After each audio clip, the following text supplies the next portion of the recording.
So hello and welcome to the podcast. It's Learn Reiki and Connect, and it's with me, Tracy Matthews.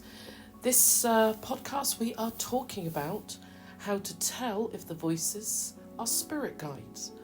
So before we get going with that, a warm welcome to everybody. How have you been? What's your week been like? I know it's August and some people are away.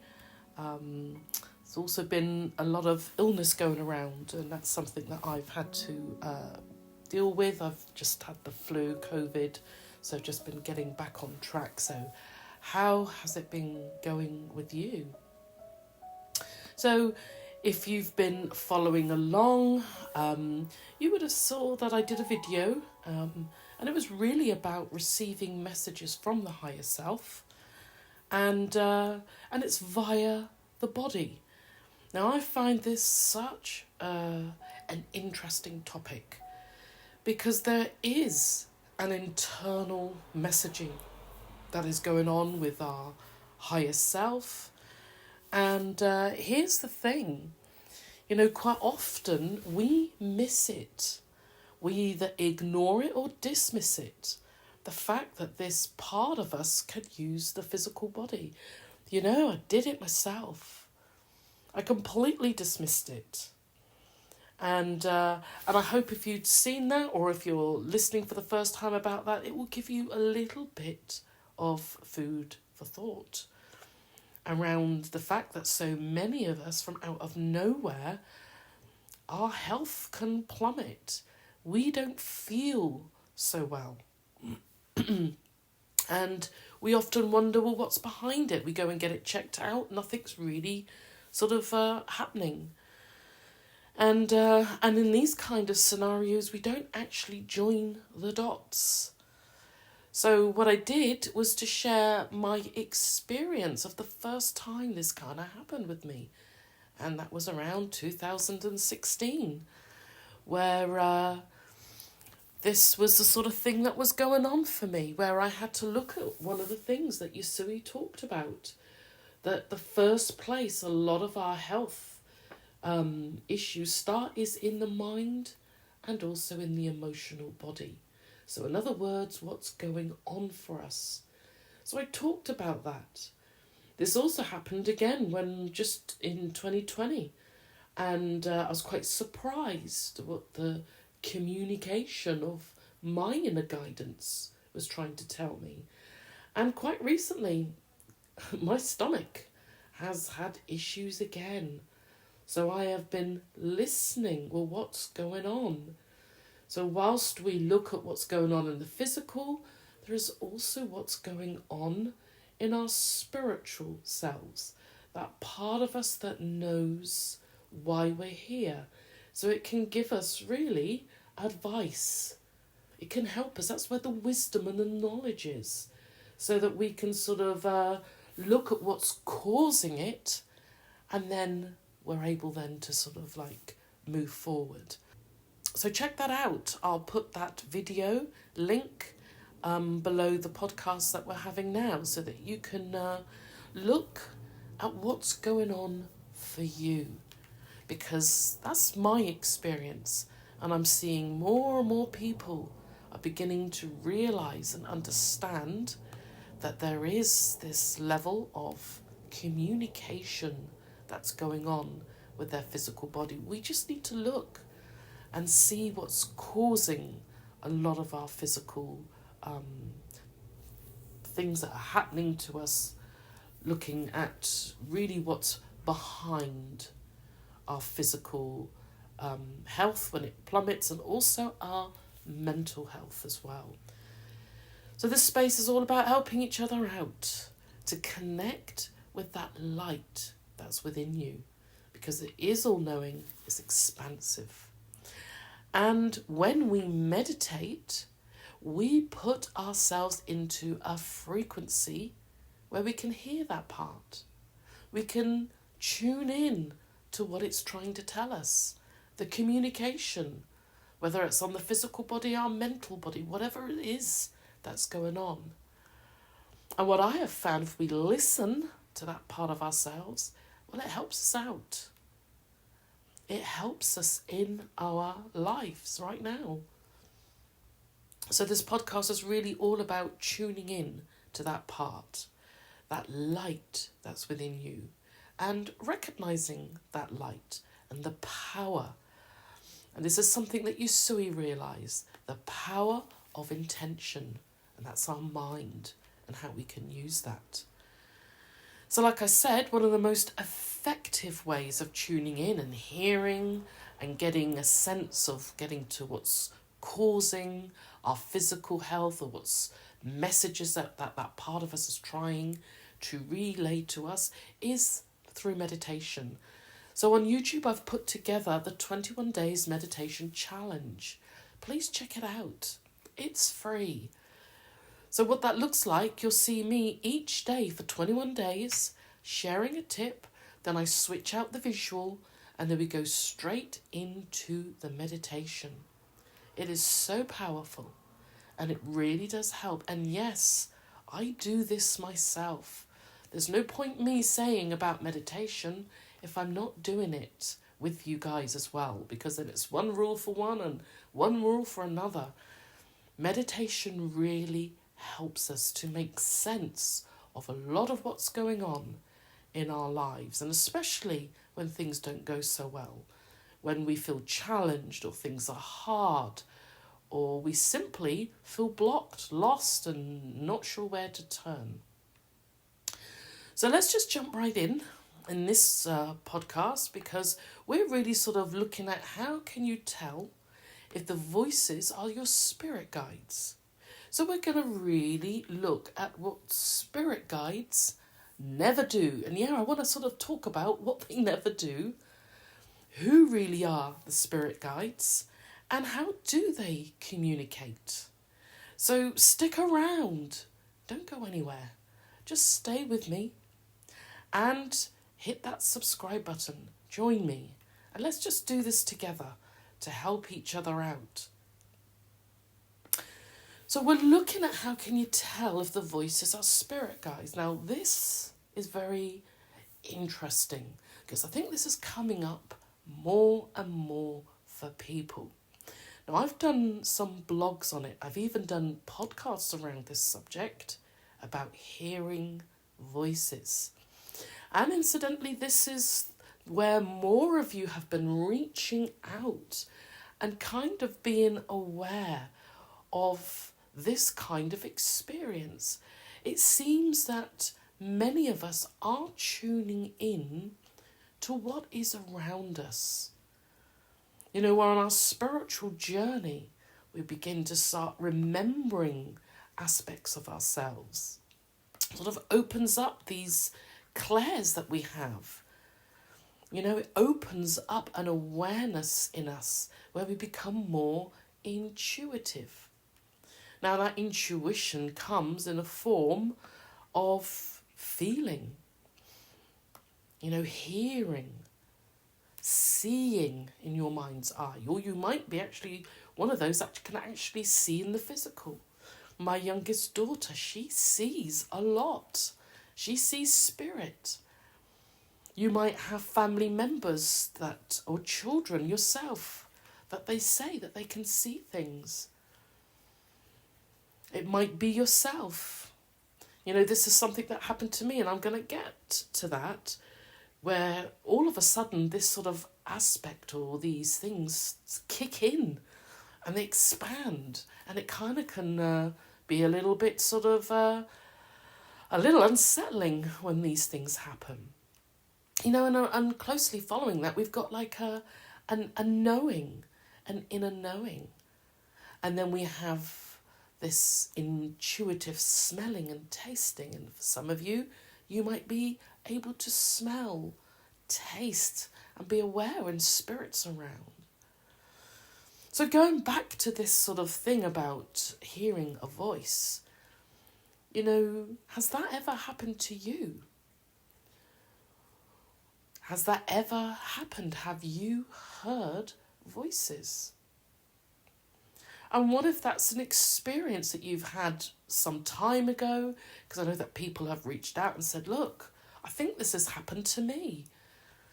where we've started to hear very clear, audible voices in our head, either one, two, or more. So has that happened to you? Well, it's happened to me.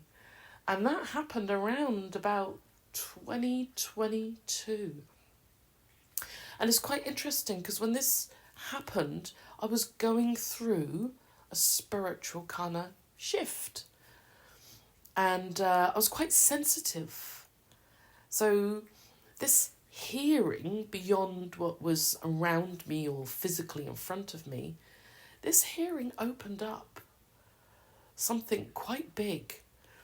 You know, when I say that now, this is pretty much hindsight. You know, when we can look back on things and we can say, oh, it was clairaudience, it was hearing.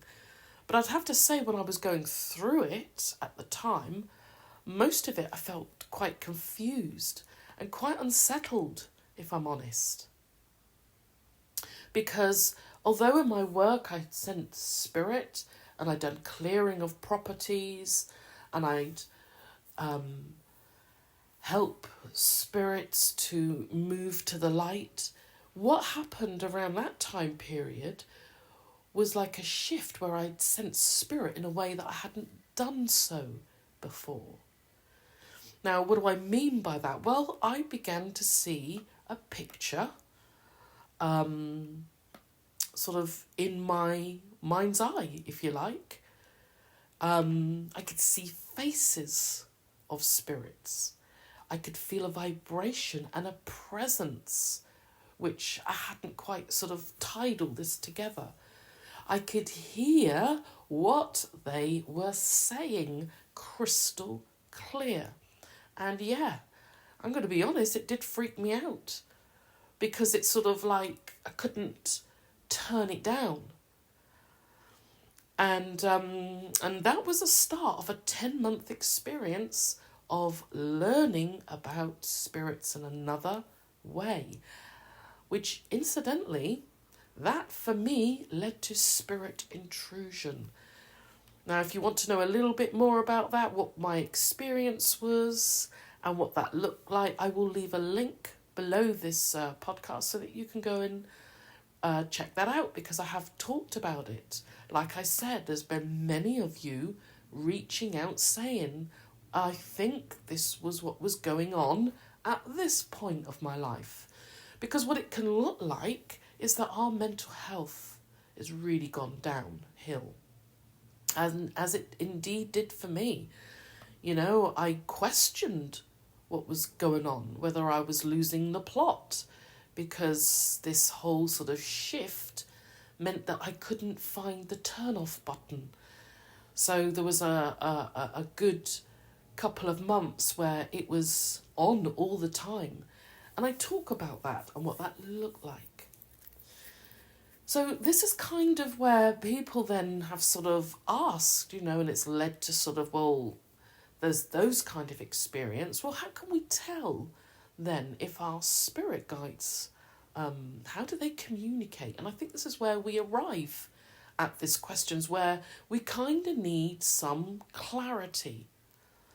We need a little bit of sort of discernment around this. And yeah, I had to learn this too. So how to tell if the voices are spirit guides? And I guess that's why I really want to go straight in and really talk about some of the things as to what spirit guides will never do. Because we kind of need to know what is and what isn't, and then how it is. And then from our experience, use discernment around it. And that's why I think it's really important to go through this kind of stuff. Because if we don't talk about it, and there's a level of shame, you know, embarrassment. You know, if some of you out there, you've listened to my blogs, and I've read my blogs rather, or listened to the podcast, I've shared a lot of that stuff, and there's still more stuff I'd like to sort of also put out and share because I've had to process it. And you do leave yourself rather vulnerable, because you're talking about things that are quite sort of personal. There's also a level of feeling crazy. There's a level of feeling embarrassed. Well, how could I miss that? That could have been how Source works and spirit guides. But I just want you to know that you're not alone in this. And I kind of have put my experience out there to share this so that people will realise this stuff happens. And I think we sort of bury it away, or sometimes it comes back up again, and it's very difficult to navigate, and especially if we don't even understand what we're going through. So I kind of want to sort of help you to realise you're not alone. That's why I say, we're doing this all together. We're helping each other out. Because if we keep this kind of stuff to ourselves, then we think there's something wrong with us.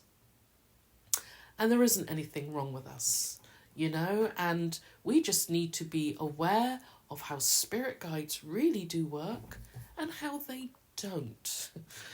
And this is where we kind of get to the bits where we need to understand, how spirit guides, how they don't operate. So what are some of these? And I've plucked out just a couple of them to help you to sort of, if you've had an experience like this, you'll be able to sort of pair it off or get a sense around it. So how mine happened was one of the things that I talked about. It's like I said, I was going through a shift. I was learning quite a lot at the time about the mind, about hypnosis. So I was doing quite a heavy course at the time, and this is what's even more confusing, because you think that this kind of thing wouldn't happen, but it does.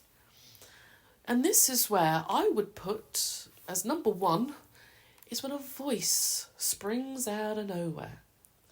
This voice then claims to be someone to you.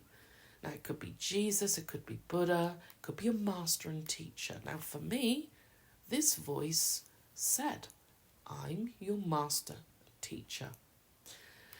And I want to be really clear here. This isn't an inner voice.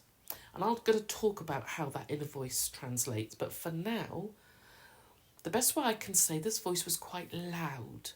I could hear it almost, pretty much in my head, but outside of me. It was a voice. And that voice can tell you things. Like, for example, and I'm just going to use my example so that you can sort of get an idea of this, that I'm your master and teacher. And when I started to sort of like, where's my guide? Where's my angel? That voice started to say, well, I'm taking over now. So alluding to the fact that, you don't need them anymore. I'm here now to help you.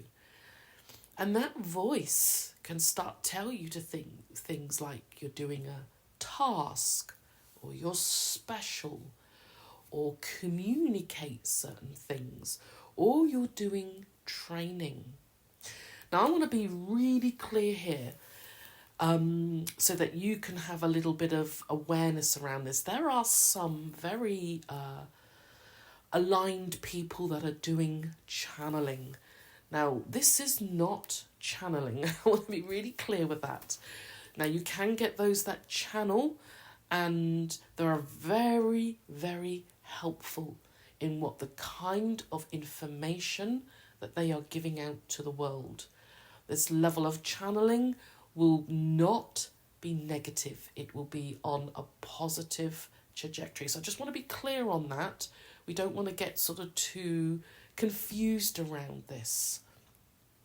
Because what we're talking about here, this is not channeling, where you set like an intention, you have your way of opening and then connecting and then bringing in that a light being, or you will get an idea and this will always feel good. And I just really want to sort of put that down, that this will feel good, and that the kind of information is not only going to help you, but it will help others.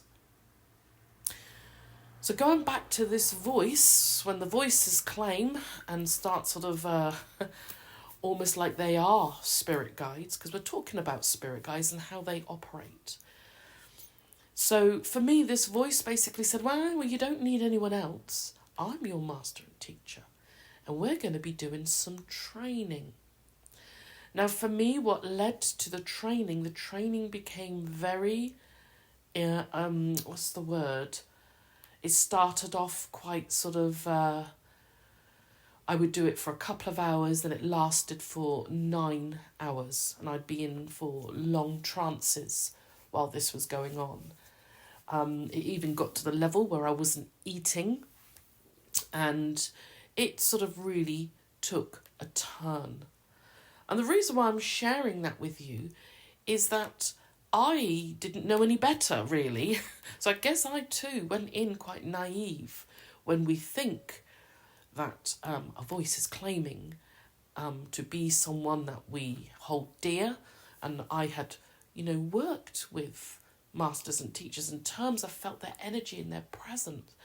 And you know what? There was a little ring of, this was singular. Whereas when I'd worked in the records, it was always masters and teachers. And I've never felt one. And this was a little niggle that was in the back of my mind. But I never sort of questioned that voice. I took that voice as gospel. And I kind of ran with it. And that voice led to be quite intrusive, because I'd been woken up. I'd be kept awake before I went to sleep. Then I'd be woken up early hours, and the tasks and the training were getting more and more ridiculous. And even though I knew it, I went along with it. And if that's ever happened to you, don't beat yourself up, because I kind of felt that way by too. How could I have even, number one, thought that this was a master and teacher or a spirit guides, that they would communicate this way, and why I even went along with it. And the simple answer for that is that we love them. We care deeply for them. I knew how amazing the masters and teachers are. They love us. So, and I had to sort of look hard at myself. Well, why did I even go down that line? Because with the next point I want to bring to your attention is when these voices you get hooked, this voice then turns into voices and they become negative. Now that is something that I had experienced as well. Now I'm just going to be very clear, that's not how spirit guides work. So these voices became very negative. Well, what did they do? Well, they started to say hurtful things, horrible things about me, about us a person, spiritually, emotionally, mentally, and physically. And they started to move on to, family and friends.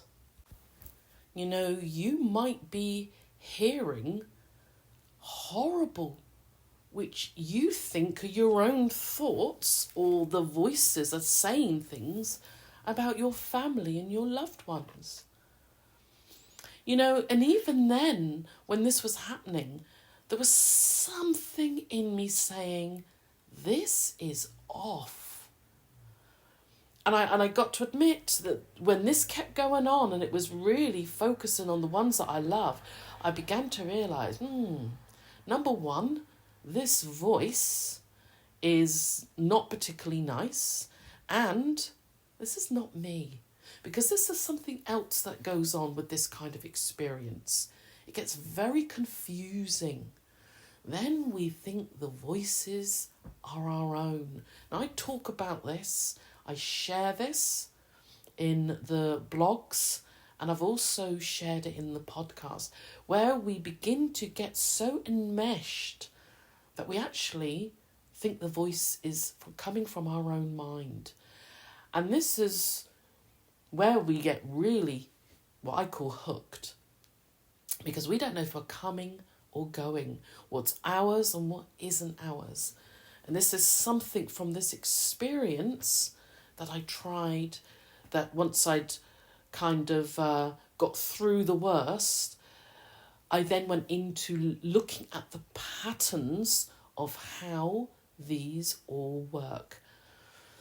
So these voices will turn negative. And when that happens, I just want you to know and be rest assured you're not going mad, that you're right.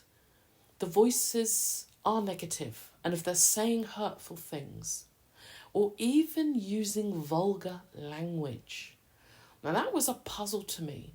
I was thinking, why are they swearing? You know, I didn't quite understand it. I didn't really get it.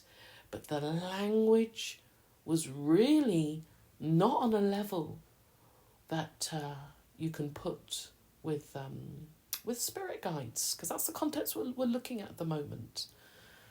Something else along this, which I found really, and where the intrusion came for me, is that they didn't leave me alone. This voice was on at me. And I remember sort of feeling quite disrespectful that I needed some mental space. But this voice was talking and talking. And then I started to write notes. So I started to write everything down. It was the only way that I could get some level of getting it out. And it became more and more intrusive, because one voice then turned into others, and then there was, for my experience, there were 4 voices, and they didn't leave me alone. And that is just something I want you to come to sort of your own realization, and that own, your own thoughts, is if it doesn't feel right, it isn't. Because I was busting through red lights. You know what I mean? When we know something's not right, we know it's off, but we go there anyway.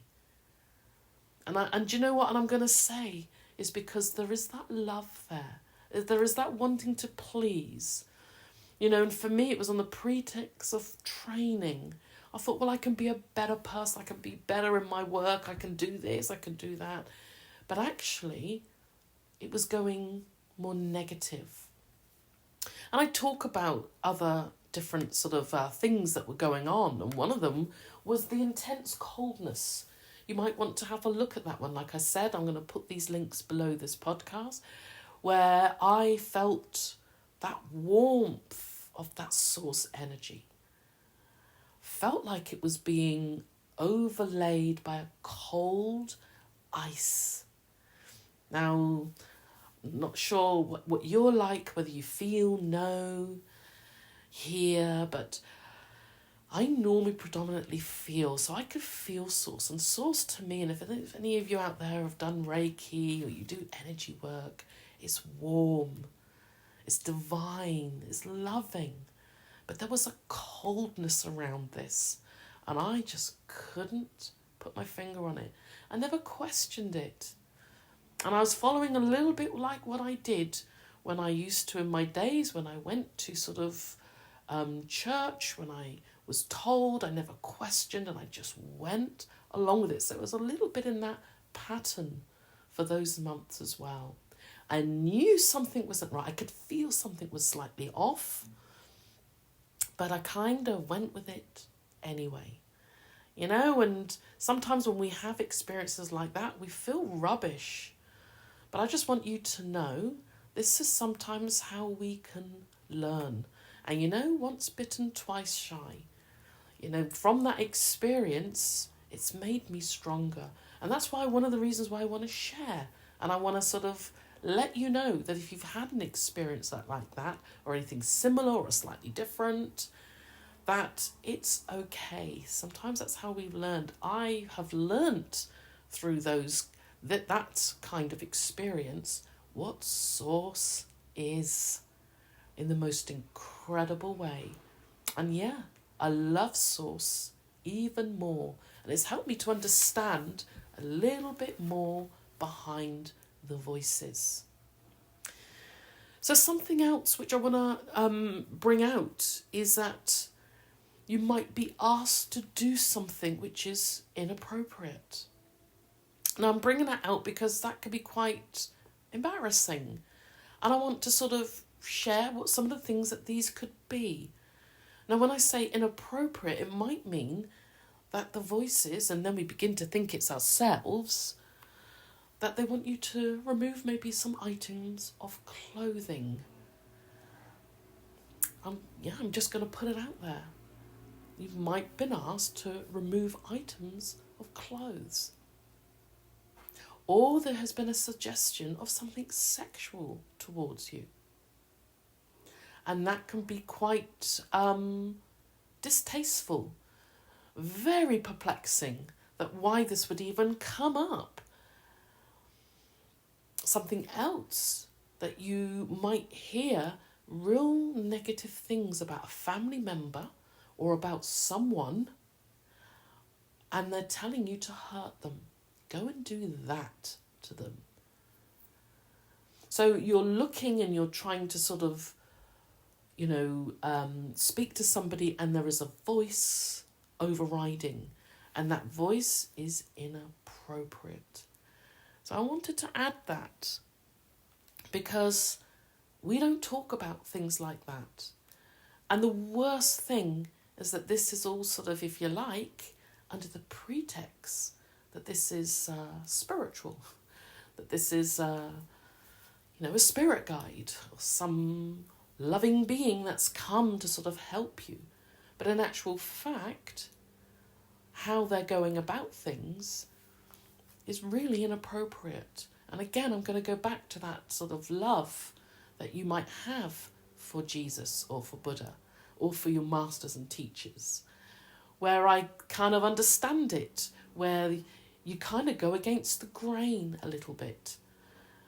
And this is where we kind of then need to sort of use discernment with this when we move forward.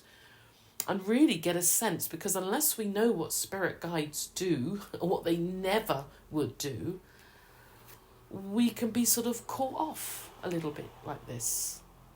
So that's some of the things. And I've talked about many more when I've listed about spirit attachment. Like I said, you might want to go and have a look at that and just go through it. But is that as an experience that perhaps you've had yourself? Maybe you know someone, a friend, a loved one. Maybe you're watching somebody go through a level of this.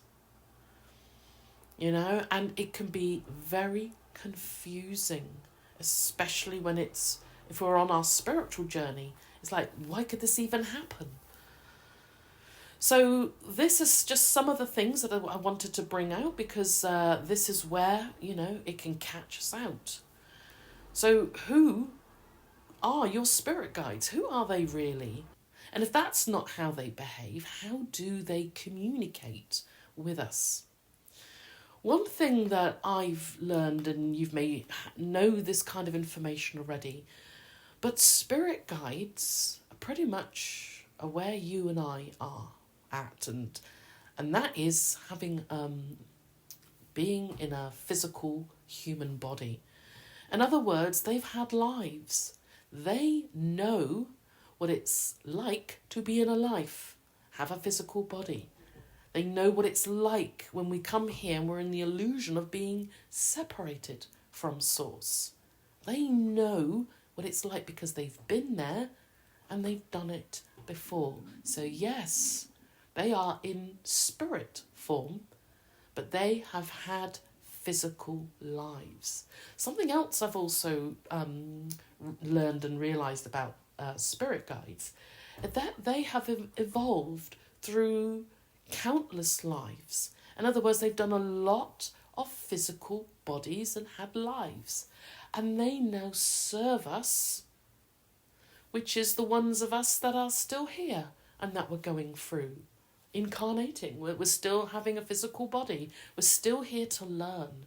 or we might be here to help, whatever is going on for ourselves, because this is what happens. We're waking up, beginning to remember who we are. Something else that might, which I find really fascinating, is that you already know them. You already know your spirit guides. So they will never pop out as a random voice. So before you were born, you and I, we sat and saw our lives, and we chose these loving spirits that have got all this knowledge and help and advice, which are now going to act like our spirit guides. So when we made our plan, our experiences and our life lessons, they are going to help you.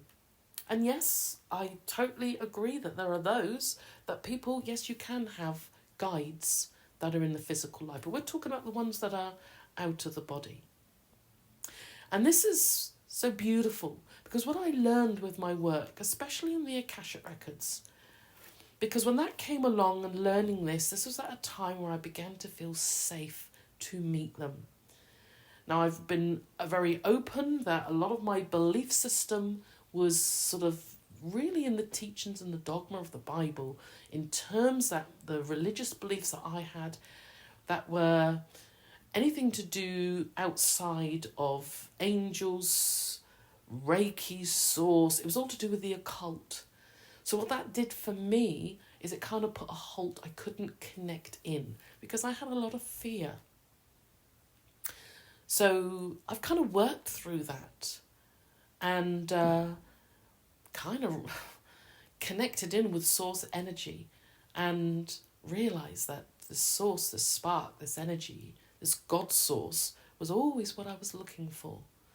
So at that time when the Akashic Records came into my life, it felt very safe then to meet up with guides, spirit guides, with angels.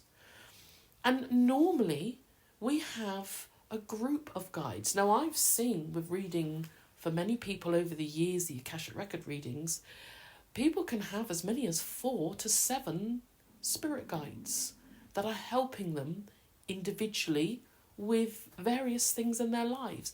These ones are what's referred to as inner circle guides. In other words, your everyday life. You will have guides that will be helping you. They know exactly some of the things that you're learning. They know exactly what you've asked them to do. And it's really wonderful because when I've done the spirit guide reading, people get quite emotional. That there is a sense when a particular guide is helping them. They know that. I'm just there as the messenger and I'm allowed to see that and pass that information on. It's part of the process of remembering. But I'm going to use my own experience. Now, one of my guides, I had a realisation that between the age of sort of 5, 6 and 7, that this guide was always there with me. Now, what was going on for me at that time was a lot of night terrors. I wasn't very settled. Nothing was going on with me, but there was a lot. Wasn't settled in bed.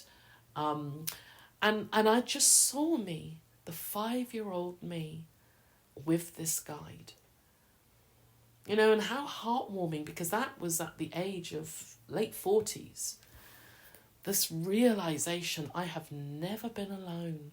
This guide, this particular guide that was helping me, even as a young child. And just how beautiful and how heartwarming that is. You know, there's a particular guides that help me with different things. One of my guides helps me with all this, helping me just to put this kind of stuff out. When I do my healing, when I do a past life regression, whatever work that I'm doing, they're there just to guide and help me.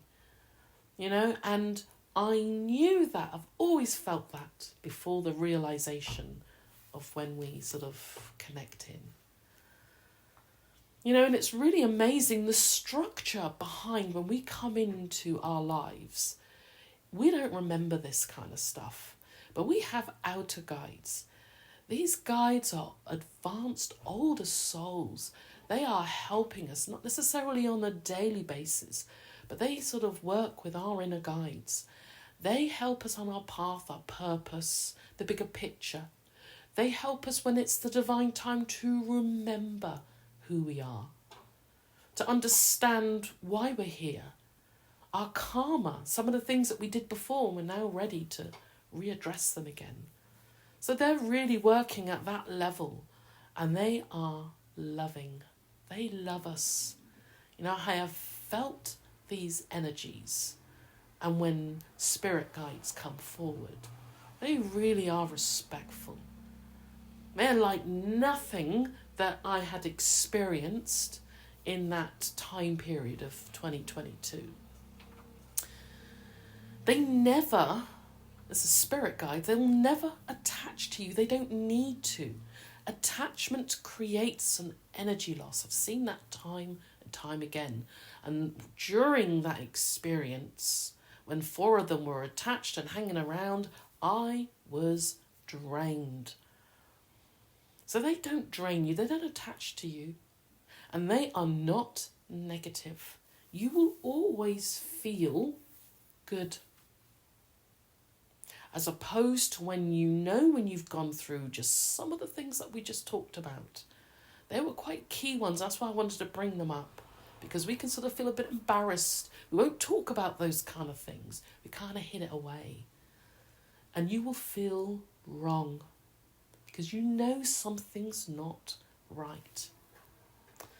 And that kind of leads us on to the next bit. Well, how do spirit guides communicate? Well, they don't speak with that loud voice. That loud voice was in itself quite a woo with me, because I hadn't actually heard voices like that before in my life. You know, and whilst it was going on, it was noisy. It was so busy, I couldn't hear the inner voice. Couldn't hear it. It was loud. It was almost like a conscious mind that was overriding, speaking, shouting, getting my attention if it wasn't through fear, images, phobias. And I talk about all this. There was like an absolute, you know, I was bombarded with no mental peace. And having that experience compared to in meditation and sitting with the inner voice, and this is why I want to address, what does that inner voice feel like, look like? Well, it's when we can hear the inner guidance, the higher self, the soul, whatever name we want to put to it. It's quiet. There isn't that level of intrusion, interruption, and all the bombardment that goes with it. And that comes through that intuition. That's how spirit guides communicate. It comes through inner knowing. It's part of us, a feeling, a hearing, a seeing through the mind's eye. Or you might be one of those people. You know, it's really incredible. And it's just amazing that when our spirit guides communicate, there's an inner knowing. It feels right. Even when they're trying to get our attention, move us along, warn us. You know, don't do that, move. It's so different. It's always done with love. They don't tell you what to do. They don't say this is what you're going to say or do. They will tune in. They respect your free will, and they respect your soul, your higher self. They will never tell you negative things. They will never say hurtful things. They don't need to. They don't operate like that. So if we've had a kind of an experience and it's kind of been around that, then today this might be a way to sort of get a little bit of level of orientation. Because sometimes we've had experience. That has come up with people. They've had an experience. They've listened to either a podcast or they've read a blog and they've gone, ooh, I think I've had a similar experience to what you're talking about. And then comes the embarrassment. You're going to think I'm crazy. You're going to think, ooh, like there's something wrong. No, I don't. It's just a learning experience, you know, and this is something which quite often, you know, I would actually go as far as saying I'm glad I've had this experience because now I really know how Source is. Source is amazing. It's warm, it's loving, it's divine, it's in us. And it helps us to identify when we have experiences like this, what it's not. And how we can tune in to have that peaceful mind, to have peace. Because that's something I really appreciate. And how did I do it? Well, I did it through a process of things. Hypnosis was really powerful, where I looked behind the voices.